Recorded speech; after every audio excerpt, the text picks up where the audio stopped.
Hey, everybody, this is Troy Jacobson. And in this episode of Talking with Coach Troy, I have with me one of the strongest cyclists I have ever met and an awesome guy, great coach, Mr. Spencer Roberts. Spencer, thanks for being on my show. Hey, Troy, it's a pleasure to be here. Thanks for having me. Absolutely. It's awesome. And, I'm in Tucson, you're in Tucson. And the funny thing is, we don't get to hang out a whole lot with each other. Not just even prior to the COVID-19 thing, we're on different sides of town. It's Almost like Phoenix. It's almost like the Phoenix from where you're at to where I'm at, right? It's amazing. I know. So anyway, some quick background. Spencer and I have known each other for a million years, not quite that long, but for a long time. And we've done a lot of work together as coaches, as colleagues, work in training camps, work in online coaching. I mean, just I've done a lot over the years, and I've had some great times with you, Spencer. So tell everybody watching a little bit about your background, how we got together, and all that good stuff. Well, I won't go too far back, but I started doing, I was introduced to multi-sport back in the late 80s, right after I got out of the military. Went into grad school for exercise science, and a couple of the guys there got me into riding. I already been running, obviously, because the Army makes you run. But and then introduced me to swimming, which you had Alan McDougall on prior, and like him, my swimming wasn't my number one strength. And but I got into it. Hold on, Spencer, I gotta say something really quick. I will never forget the one camp that one year when you started. I know what you're talking about. Those cramps. That was an all-time favorite of mine. Oh, the inner thigh cramps, man. Yeah, well, get me in the pool after a ride. Yeah, well, for your credit, though, we had gone on like an 80-mile bike ride in 100-degree temperatures, and then we have an afternoon interval swim workout. That was back in the early days of camp, too, so we don't do that.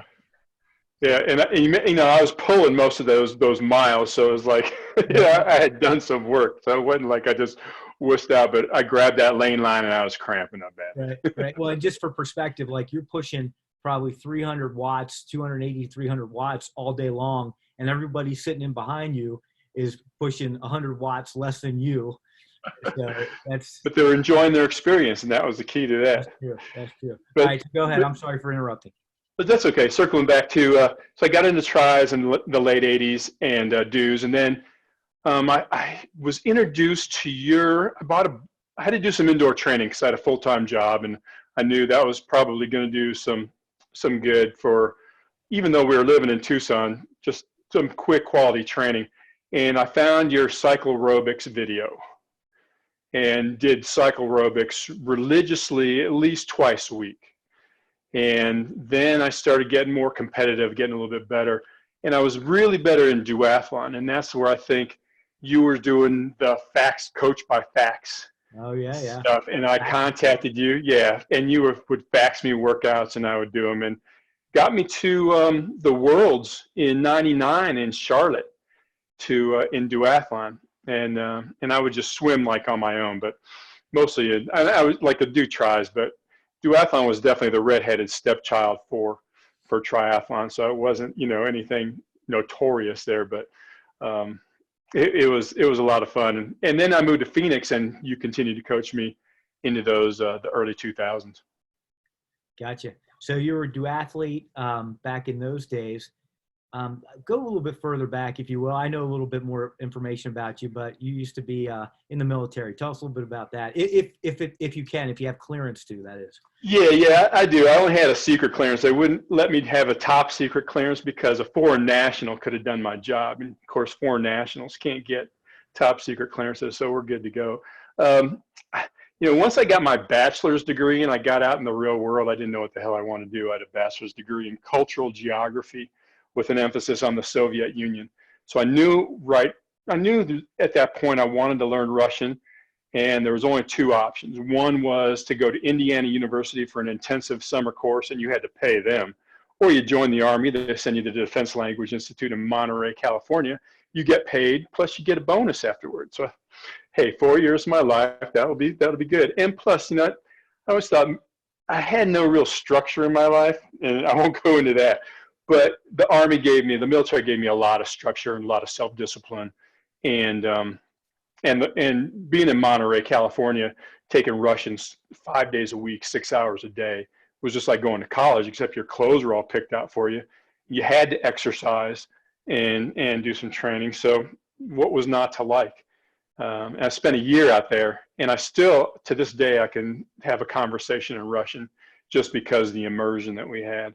And then from there, they sent me to Fort Riley, Kansas, which isn't a bastion of Russian speakers there. So I got a little bored. It was basically training for tactical intelligence. Oh, I was at Huachuca too before that. Sorry, backtrack a little bit, and got trained in interrogation skills. So I had interrogation training, language training, and they sent me to Kansas.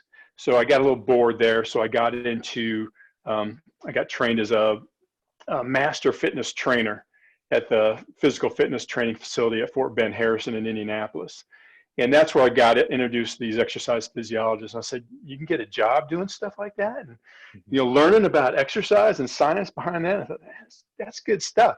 So I got out of there and took the GI Bill to Tucson at the University of Arizona and got my master's in exercise science there. Met my wife, and our life basically took off from there. So that's how I got, that's a transition from into tries and endurance sports. Yeah, gotcha. So you found Tucson to be a great place to train and race, and the culture here was great. How can you beat the outdoor adventure environment and opportunities, right? Yeah, there's no comparison. And it's such a laid back area to live in. There's no real hustle and bustle. I think if I had a job at first as a health educator, and I had to wear a tie to work, but I didn't have to wear a jacket. So it was great. I was like, you don't, and then in the summertime, take off early or you come in late, it was more of a slower paced, and then the community, the multi-sport and the endurance of the cycling community is huge here. Well, and it's one of the reasons so many people come out here in the winter months and make this their base camp for training. It's no better place to train and take advantage of the great weather. So I remember we got together. You came to one of my training camps actually as a client one year. Right. And then the next year, I think I asked you, I said, would you mind helping us out? Or somehow you became involved. And gosh, that was probably back in the early 2000s. We started. Yeah. So we moved away from Tucson. Once we moved to Phoenix, then we moved to, my wife got a job with Eli Lilly, and we moved to Indianapolis for 3.5, 4 years, and moved back at the end of 2004. So like December of 2004. So that's why I said, man, Troy's got a camp out here now. I'm going to go. So I went to the 2005 camp. It was a 9-day camp then. Oh, right. And then, the next year that I started working, and we've been doing camps every year except for, of course, this year, right? Yeah, except for this year, we had to cancel it. But we'll be back next year. We'll be back. So I'll be here. So we did camp, and you started helping out, and you always led the A group. You always lead the A group, which is usually the faster group. And you have a reputation for being like a diesel engine. You get out on the front. We ride all the way up to, Biosphere, San Manuel, these really challenging rides, where you have this grade and you're out there on the front pulling everybody along. So what do you attribute your strength on the bike, in those years? Like, what kind of training were you doing back in those days to be able to ride so strong? Because we had a bunch of strong riders that came out to camp those days too. Right. I think it goes back to the early days of my, early training. I always was into weight training, always into strength training. And even when it wasn't popular in endurance sports, I still kept it up. And then doing sports specific type of training, low gear work. And we have some pretty good hills to train on, right? We have some good, and the long climbs I suffer on a lot more. But I can, if the road goes up a little bit, or if it's a long, steady effort, then I can hold a good power. And it was just that keeping that strength going, and I think that served me well as I've gotten older. And I think I'm a big proponent of strength training. It's probably not as important to get outside of the sports specific training when you're young, but definitely when you're getting older to work on the strength training. Well, and for everybody watching this video, you can't really see him right now, but Spencer's like a physical specimen, and his arms are big as my arms. So, and if you've been to camp, you know what I mean. So we would do our camps. We'd have these great times, great experiences. You know, we have 20, 25, 30 campers come out. So many people who came to camp ended up relocating here, or Yeah, it's they amazing. came out here every other year and started training on their own. It's just always great.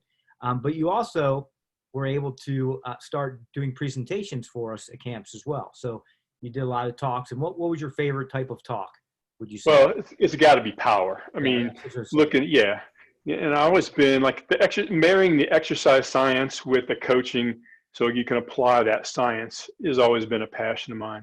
And just learning, more and more about how, the different power numbers play the role into designing a program and things like that. Do you remember when we used to do the VO2 max testing in the morning? Those were awesome. I think That was that fun. was classic. People rode 80 miles and then get up 6 o'clock the next morning and then go all out max test. But everybody would come and watch. That's the Uh, great It, thing. I it mean, was great. the whole room would be filled with people cheering everybody on as they go towards their maximum.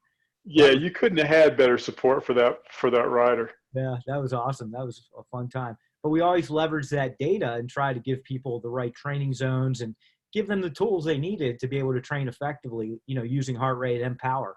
So that Right. was And great. and frequently they never had that before, right? I mean, they didn't know anything about that. So just, giving them that education along with the experience. So the training camp plus the education of the lectures and then the testing, that was the whole package. Yeah. Well, so you also, throughout the years, have done your own indoor cycling classes at the JCC and some other locations. Tell me a little bit about that piece. Yeah, I started doing that, in '98 when we were living in Phoenix, and then just continued every place we moved to do some indoor cycling. It gave a chance for my wife Stephanie and I to work out together. She didn't at that time ride outside. She does now, but she didn't back then. And it was a great opportunity for us to work together, to commiserate in suffering together and and just generally, sort of bond in a way outside the home. Yeah, yeah, that's great. And then when I joined Lifetime back in the late, like 2008, 2009, I was building the coaching business for them. And you were one of the first guys I tapped to say, hey, get involved with online coaching. So, and you still offer online coaching, right? Tell us a Yeah. little bit about that modality. Yeah, I mean, and the remote coaching it's different, right? When you don't have face to face with the person on a regular basis, you really have to work to develop the relationship. So I met a lot of the clients at camps. My clients count, I think almost all of them have come from camp. Right. And because I never really advertised except for on your site, and I've gotten a few that way.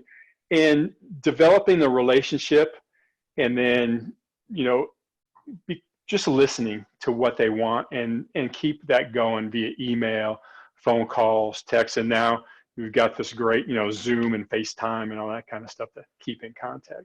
Yeah. Yeah. And you've done a great job maintaining really strong relationships with your clients over the years. And that's why you build trust. People trust you as their coach. They trust your methodology. They know you're going to be there for them. And so they stay with for a long time because they know they're going to get the results they want. Yeah. So that's great. So moving a little bit further forward, you got involved with technology-based trainers, right? So tell us a little bit about that relationship you're in there with that company. Yeah, so I started working with the sports science group out of the Sufferfest app, and they were probably within 3 months after I started doing some customized plan development with them. They were bought out by Wahoo. So actually, I get my check signed by Wahoo Fitness, and they created this ecosystem of the smart trainers, the heart rate monitors, the bicycle computers, and the software for the Sufferfest workouts. And it's a good marriage. I think that's how most companies are going to leverage themselves in the future by creating these ecosystems. I think one of them was TACX and Garmin, I think, married. So you've got this evolving ecosystems in the industry right now. Sure. Yeah, I wonder where all that started. All those good ideas started off. Well, the guy that started Sufferfest totally gives credit to you. He is like, I got my ideas to do the indoor cycling from Troy Jacobson and Spinnerbles, and it evolved from there. I mean, you go back to cycloaerobics, that was the very first one, right? Yeah. With Tyler Hamilton and all those, elite athletes. And then just throughout the evolution of the VHS to the CD-ROM to the online streaming, they're tried and true. That's the base of everything that's coming on this technology that's developing. Yeah, and I remember that cycloaerobics video we shot years ago in Beaver Creek, Colorado. And at that time, Cyclops was the fluid technology. I mean, that was the new technology in fluid trainers. In trainers. It used to be wind trainers, and then Cyclops had the fluid trainer unit, and we collaborated and we created this video. With all those great athletes back in those days, and just it's so interesting and so gratifying to look back at those days. Yeah, you were the pioneer, man. Yeah, that was fun. So you and your wife do a lot of traveling and riding. So tell us a little bit about one of your favorite excursions overseas. Well, just prior to the COVID outbreak, we visited Australia and to the Tour Down Under, and it was in celebration of our 30th wedding anniversary and my 60th birthday the November before. And so it was, pretty much a culmination of her becoming an outdoor cyclist. I mean, for years, the past, since 20 some years, she's been riding indoors exclusively. And so we got her a Specialized Diverge, and she started training outside, and she can climb like no other. She doesn't like descending, obviously, because, she hadn't been doing it long, but she's a very strong cyclist. So we went to Australia with the Tour Down Under. And the cool thing about that was we stayed at the Adelaide Hilton, where all the media and all the athletes stay. Everything's bases out of there, so you don't have to change hotels. So we met Phil Liggett and, Fabian Cancellara and all these, all Jens Voigt and all these guys. But we were with a group of Aussies that basically took us around. So we would ride either to the start or somewhere in the middle of the race, and then go to the finish, ride to the finish in the Adelaide Hills. And we would ride 80 to 90K a day, and just, up and down, up and down. And the biggest thing we were worried about back then was the fires. And there were fires going on in Australia at the time, but by the time we got there, that wasn't really an issue. But we made some good friends, and we're more into, I'm definitely more into the destination cycling places now instead of races and things like that. Sure. But the fact I can do it with Steph, is just icing on the cake. Yeah, that's great. I mean, what a great way to spend time together. And oh yeah, that's awesome, man. You're cycling all day. You come home, have some cocktails and some beers, and then go out to dinner, and then do it all over, for 9 days in a row. Some Stone IPAs, right? Yeah, they got some killer beers. And was an Arrogant Bastard. That's your favorite. Arrogant Bastard. There you go. Yeah, any IPA. Now there's these new ones out of San Diego, Modern Times, and Deschutes in Oregon. So I've been expanding my IPA horizons. Expanding your horizons, yeah. Yeah. Just don't get into bourbons, because that'll be no. Now Steph is into that stuff. She's into scotch and the bourbons and stuff like that. Tequilas, We're Cinco de Mayo today, right? So we're celebrating with. She's already made frozen margaritas and some enchiladas. She got going on. So that's great. Well, Spencer, I really appreciate you being on my show, and it's great to catch up. Hopefully, you and I can get out and ride up Mount Lemmon. Social distance. Yeah. I wanted to make sure. Sorry to interrupt. I wanted to make sure I bought a gravel bike. Oh, good for you. I got a gravel bike, so we can go out gravel biking, man. That's awesome. Well, I've been trying to get you on a mountain bike, out 24 hours, maybe one day. I know. It's just that if I get injured again, I'm going to get divorced. Yeah, I hear you. Be smart about that. Yeah. But, you never know. You never know. All right. Well, hey, once again, thanks so much. And if anybody comes out to our Tucson cycling and tri camps in March of 2021 and beyond, you'll meet Spencer in person. You see what a great guy he is. So And we'll have a good time. absolutely. Yep, for sure.